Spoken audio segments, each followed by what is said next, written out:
Kanu'S case deepens as CNG blocks his release from DSS custody. Well, today's news is on Nnamdi Kanu and the coalition of Northerners group blocking his release from the Department State of Services DSS custody. So let's get into the news to see why they don't want him to be released. The coalition of northern groups (CNG) has expressed strong opposition to the potential release of the leader of the indigenous people of Biafra (IPOB), Nnamdi Kanu, from the custody of the Department State Services (DSS.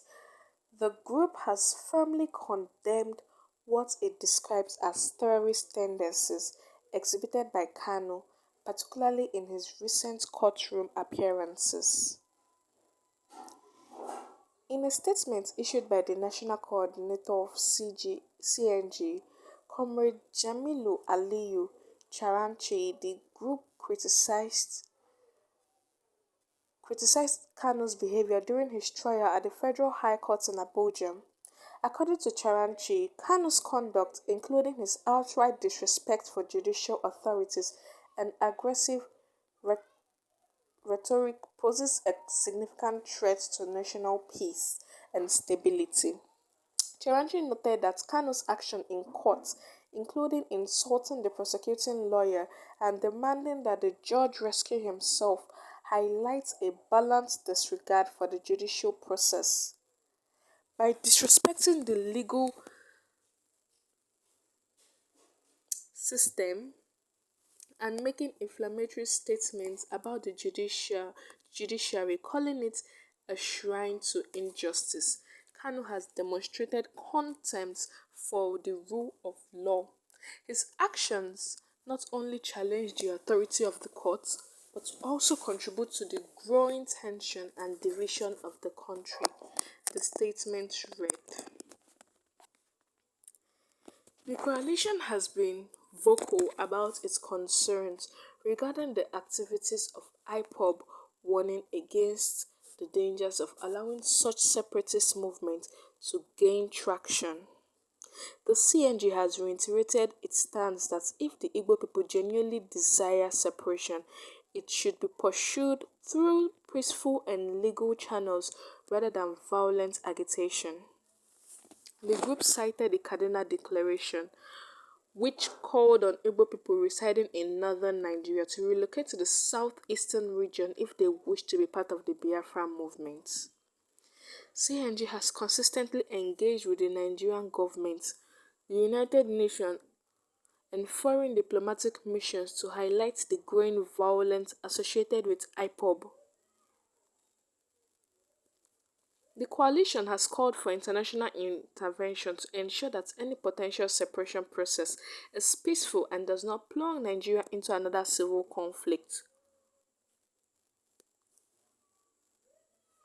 The coalition further highlighted Kanu's past activities, emphasizing his role in fostering unrest within the country.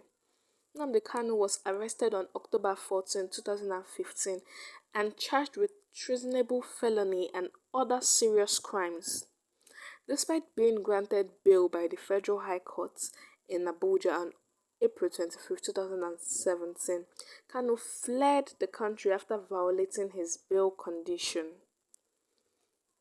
In exile, Kanu continued his campaign against the Nigerian state, using platforms such as Radio Biafra to propagate separatist ideologies and incite violence. The Nigerian government subsequently proscribed IPOB as a terrorist organization on September 20, 2017, following a federal high court ruling. The coalition stated that despite this proscription, Kanu persisted in his subversive activities. On December 12, 2020, he established the Eastern Security Network (ESN), an armed wing of IPOB.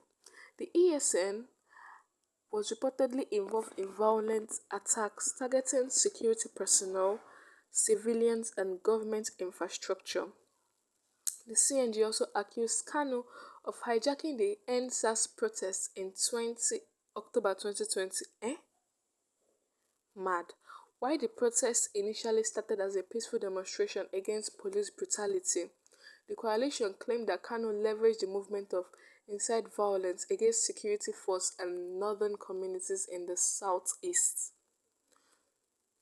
The group alleged that Kanu made direct calls for attack on security personnel and government institutions, leading to the deaths of thousands of Nigerians, including prominent individuals such as Dr. Chike Akonyele and Alhaji Ahmed Gulak.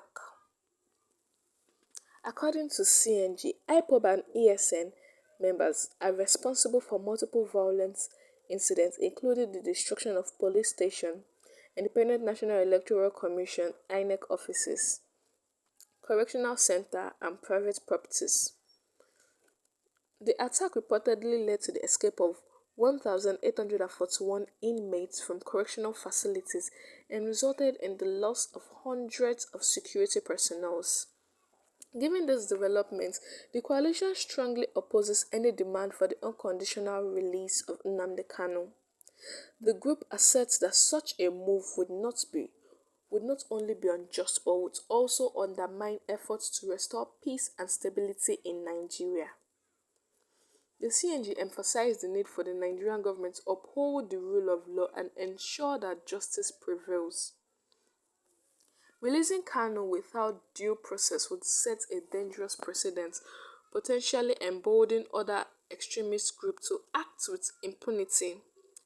The government must stand firm in ensuring that the law is enforced and that those responsible for acts of terror and subversion are held accountable. The statement concluded. The group called on all stakeholders, both local and international, to support the government's efforts in maintaining national unity and preventing further violence.